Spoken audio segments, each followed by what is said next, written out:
तो आप एक जो राष्ट्रीय प्रमुख महासचिव पूर्व राज्य मंत्री भी रह चुकल हैं, कहाँ तक जायज हो ये थोड़ा सा आश्चर्यचकित बना हो। अरे धमकी देने वाले के कोई पे थोड़े ना भाई, वो तो कोई व्यक्ति हो सकता है ना, चाहे जो भी व्यक्ति हो सकता है, तो कोई ज़रूरी थोड़ी है योगी जी मुख्यमंत्री हैं उनको धमकी नहीं देते क्या? उनको तो रोज़ ही धमकी दे रहे हैं कि बम से उड़ा देंगे, तो ये कर देंगे वो कर देंगे। प्रधानमंत्री जी को बार बार धमकी देते रहते हैं। इस पर जो आप FIR भी करवाए रहे हैं, तो कोनो उचित कार्रवाई देखे के मिला लगता है? टांग के गई ना वो लखनऊ पकड़ाई है? अरे भाई टांग के गए लखनऊ, मैंने पकड़ में आ गए, गिरफ्त में आ गए ना। का कहत हिला? हाँ टंगाई है जौनपुर में बैठल हिला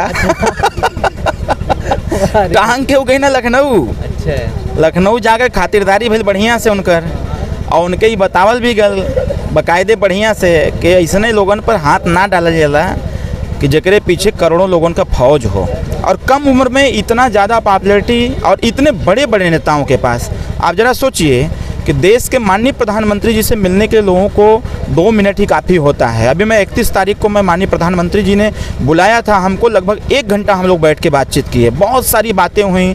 प्रधानमंत्री जी ने कुछ अपने जीवन के बारे में बताया, अपने संघर्ष के बारे में बताया, उन्होंने पूछा राजा सुहेलदेव राजभर जी के इतिहास के बारे में पूछा। हमने उनको याद दिलाया कि सर जब आप भगवान राम का मंदिर का जब आप भूमि पूजन करने गए थे, तो उनको मैंने अयोध्या का भी इतिहास हमने सर को अवगत कराया कि अयोध्या में आपने जो जय सुहेलदेव बोला था, मैं जानता हूं कि आपका जो स्पीच लिखते हैं उन्होंने लिखा था कि पूर्वांचल में संदेश देने के लिए, लेकिन अयोध्या का इतिहास एक अलग है। भगवान राम जी के जाने के बाद अयोध्या को सुरक्षित और संरक्षित करने का काम जिसने किया था, मैं जब सब बताया बहुत प्रभावित हुए। उन्होंने कहा भी कि भविष्य में चाहे जब मिलना हो आपको अरविंद राजभर, आपके लिए हमारा घर हमेशा खुला रहेगा, एक बेटे की तरह हम आपको मानते हैं। बड़ा बात बोला था, माने भारत के प्रधानमंत्री स्वयं आपसे मतलब वो स्थान आपके दे। एक बार 2 बार थोड़ी ना, कितना बार? कई बार। वो हम जब चाहते हैं तब बात कर लेते हैं, 2 घंटे के अंदर बात कर लेता हूँ। अरे भैया एक चीज हम देखे रहे, मतलब आपके बात के लेके हम और भी लोगन से राय ले, तो ननी ननी बच्चा गाड़ी देथन खुलेआम कि हमारे भैया का भीड़ा तो हमसे आवा पहले भीड़ा, तो मतलब इतना दीवानगी अरविंद राजभर का युवाओं में और बच्चन में लगत था भैया कि एदा पारी जो कुछ बड़ा होने वाला हो। जब परिवर्तन का आगाज होता है तो उसकी शुरुआत कहीं न कहीं अगले जनरेशन से में दिखने लगती है। हमने एक वीडियो देखा था एक बच्चे का, वो जिस हिसाब से बोल रहा था, हमको तो ऐसा लग रहा था अगर उसके सामने कोई पड़ जाता तो सही में मार देता। ये कहीं न कहीं लोगों का प्रेम है। जी। लोग जान रहे हैं कि समाज के लिए अच्छा काम कर रहे हैं। नमस्कार, आप देख रहे हैं द आर्टिकल न्यूज। दोस्तों इस समय जो है एक न्यूज खूब सुर्खियों में जो है अपनी जगह बनाई हुई है। अरविंद राजभर जी को किसी ने जान से मारने की धमकी दी, विवेक पासी करके है। आइए अरविंद राजभर जी से जो है जानते हैं। भैया बहुत बहुत स्वागत है द आर्टिकल न्यूज में। बहुत बहुत धन्यवाद आपका। भैया कैसन आपके इतना खुलेआम धमकी मिल जाता हो, का बात हो? अरे जिस समाज में रही धमकी वही की ना मिली, और हम लोग समाज में रहते हैं, समाज के लोगों का काम करते हैं, और धमकी देने वाले बहुत सारे लोग हैं। धमकी आज से थोड़ा मिला था, 8 साल से धमकी मिला था, लेकिन धमकी देने वाले कभी सामने नहीं आते हैं। सामने आते तो कुछ समझ में आता है। कोई वीडियो बना के धमकी दे रहा है, कोई फ़ोन पर धमकी दे रहा है, कोई व्हाट्सएप पर धमकी दे रहा है, कोई पत्र लिख के धमकी दे रहा है। तो ऐसे धमकी देने वाले जो शरारती तत्व हैं, जो अराजक तत्व हैं, तो ऐसे लोगों के धमकी देने से अरविंद राजभर थोड़ी रुकने वाला है। अरविंद राजभर जितनी गति से, जितनी तेज़ी से चलता था, उससे कई गुना स्पीड से आज भी चल रहा है। और हम एक चीज़ जानते हैं अच्छी प्रकार से कि जब हम अच्छा काम करेंगे, समाज में वाहवाही होगी, समाज जब एकत्रित होगा, इकट्ठा होगा, तो जिन लोगों की दाल रोटी समाप्त होगी, ऐसे लोगों के मन में पीड़ा होगी, तो अच्छा नहीं बोलेगा। वो जब भी बोलेगा तो या तो गाली देगा या तो फिर धमकी देगा। अच्छा भैया एक चीज़ हम ही पूछा चाहब, इस समय जो ना ओपी चच्चा तो खुदे गठबंधन में हैं, सरकार में भी हैं, सब कुछ बराबर हो, मजबूत हो, लेकिन मतलब आपके धमकी दो कि आप एक जो राष्ट्रीय प्रमुख महासचिव पूर्व राज्य मंत्री भी रह चुकल हैं, कहाँ तक जायज हो ये थोड़ा सा आश्चर्यचकित बना हो। अरे धमकी देने वाले के कोई पे थोड़े ना भाई, वो तो कोई व्यक्ति हो सकता है ना, चाहे जो भी व्यक्ति हो सकता है, तो कोई ज़रूरी थोड़ी है योगी जी मुख्यमंत्री हैं उनको धमकी नहीं देते क्या? उनको तो रोज़ ही धमकी दे रहे हैं कि बम से उड़ा देंगे, तो ये कर देंगे वो कर देंगे।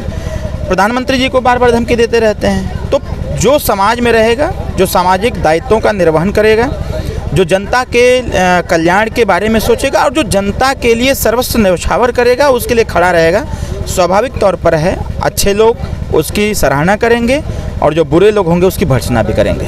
तो ए पर जो आप FIR भी करवाए रहे तो कोनो उचित कार्रवाई देखे के मिला लगता है? टांग के गई ना वो लखनऊ पकड़ाई है? अरे भाई टांग के गए लखनऊ, मैंने पकड़ में आ गए, गिरफ्त में आ गए ना। का कहत हैला हम टंगाई है जौनपुर में बैठल हैला टांग के हो गई ना लखनऊ। अच्छा, लखनऊ जाकर खातिरदारी भइल बढ़िया से उनकर, और उनके ही बतावल भी गल बाकायदे बढ़िया से कि ऐसने लोगन पर हाथ ना डालल जाला कि जेकरे पीछे करोड़ों लोगन का फौज हो। और हम लोग न किसी को धमकी देते हैं और ना ही कुछ ऐसा करते हैं, सामाजिक कार्य करते हैं। अभी बच्चे सब लोग हैं, अब इनके ऊपर कोई दिक्कत होगी तो कोई बोले चाहे मत बोले, अरविंद राजभर तो बोलेगा ही। अरे भैया एक चीज़ हम देखे रहे, मतलब आपके बात के लेके हम और भी लोगन से राय ले तो ननी ननी बच्चा गाड़ी देथन खुलेआम कि हमारे भैया का भीड़ा तो हमसे आवा पहले भीड़ा। तो मतलब इतना दीवानगी अरविंद राजभर का युवाओं में और बच्चन में लगत हो भैया कि एदा पारी जो को कुछ बड़ा होने वाला हो। जब परिवर्तन का आगाज होता है तो उसकी शुरुआत कहीं न कहीं अगले जनरेशन से में दिखने लगती है।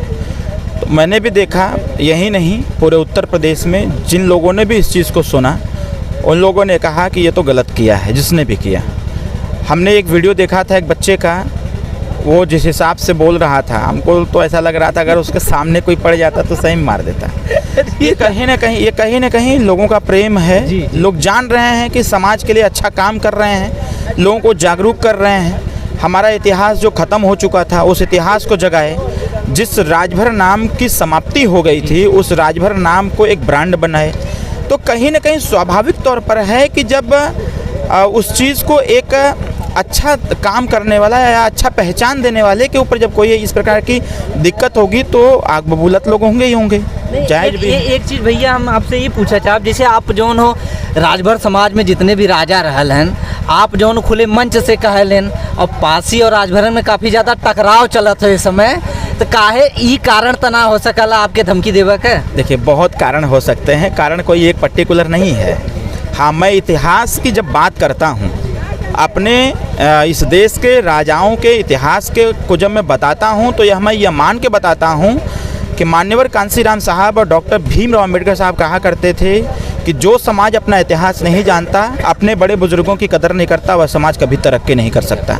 मान्यवर कांसीराम साहब भी यही बात कहा करते थे कि जिसका इतिहास नहीं होता है उसका विकास नहीं होता है।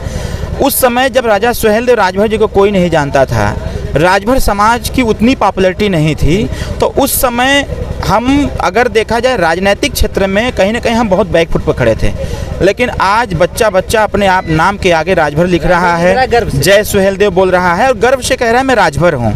तो ये कहीं ना कहीं एक संघर्ष की देन है। इसमें कई पीढ़ी के लोगों ने अपना जीवन समाप्त कर दिया, कई जिसको जैसे हुआ वैसे लोगों ने इस समाज को आगे बढ़ाने में काम किया। जब मैं किसी मंच से खड़ा होकर के या फिर किसी प्लेटफॉर्म पर जब मैं अपने इतिहास की चर्चा करता हूँ, जब अपने देश के 585 राजाओं में 165 राजाओं की जब मैं चर्चा करता हूँ, उनके इतिहास की चर्चा करता हूँ और वर्तमान स्थितियों से जब मैं उत्तर मांगता हूँ तो बहुत सारे लोग निरुत्तर हो जाते हैं। जब लोगों को ये लगता है कि यार जो चीज़ें झूठ की बुनियाद पर बनी हुई थी, अब तो अरविंद राजभर उसको सत्य से दर्शन करा रहा है।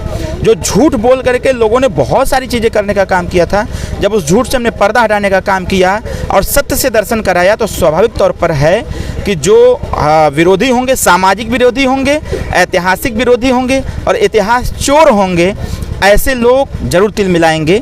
लेकिन जो सच्चे अनुयायी होंगे, जो सच्चे भक्त होंगे, जो सच्चे राजभर समाज के सपूत होंगे, वह इस चीज़ को स्वीकारता प्रदान करेंगे और जब अपने इतिहास को जानेंगे तभी वो आगे अपना महापरिवर्तन का आगाज़ भी कर पाएंगे।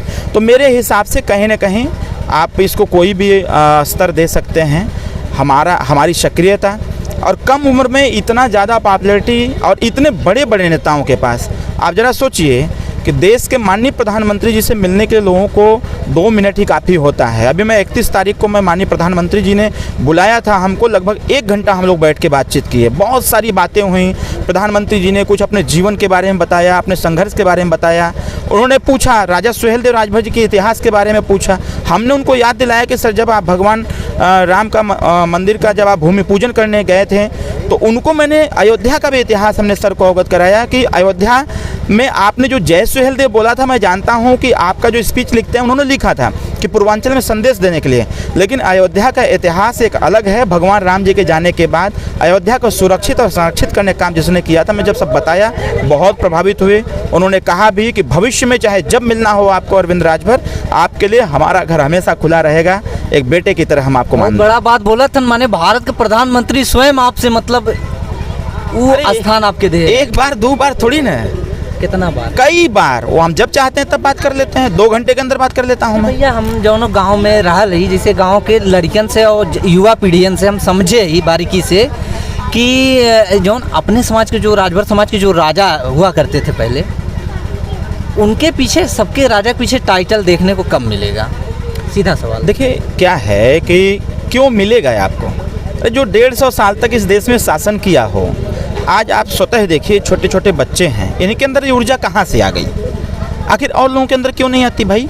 जो राजा के वंशज होंगे उनका ही खून गर्म होगा, वो उनका खून उबाल मारेगा, वो अपने इतिहास को जानने का प्रयास करेंगे, सामाजिक शैक्षणिक राजनीतिक और आर्थिक विकास के लिए चिंता भी करेंगे, चिंतन भी करेंगे।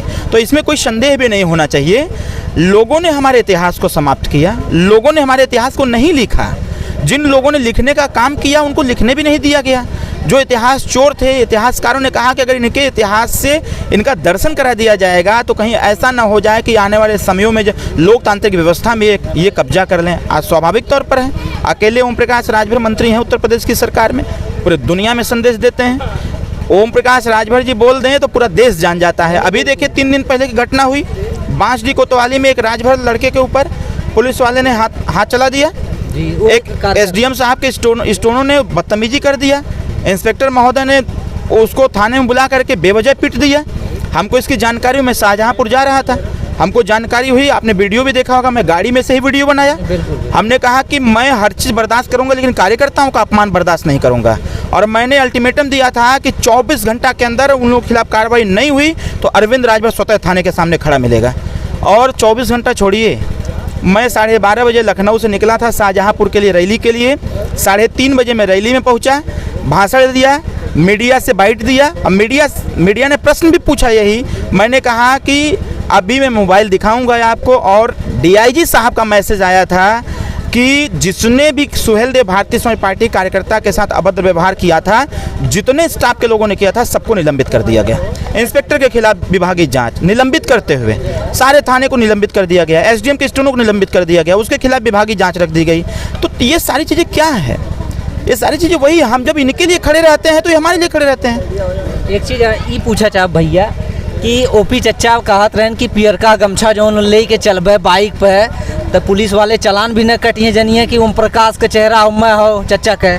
तो आखिर थाना में जो आखिर साबित का हुआ चाहत कि मतलब चच्चा का कहल बात या फिर पीला गमछा से इतना नफरत का है?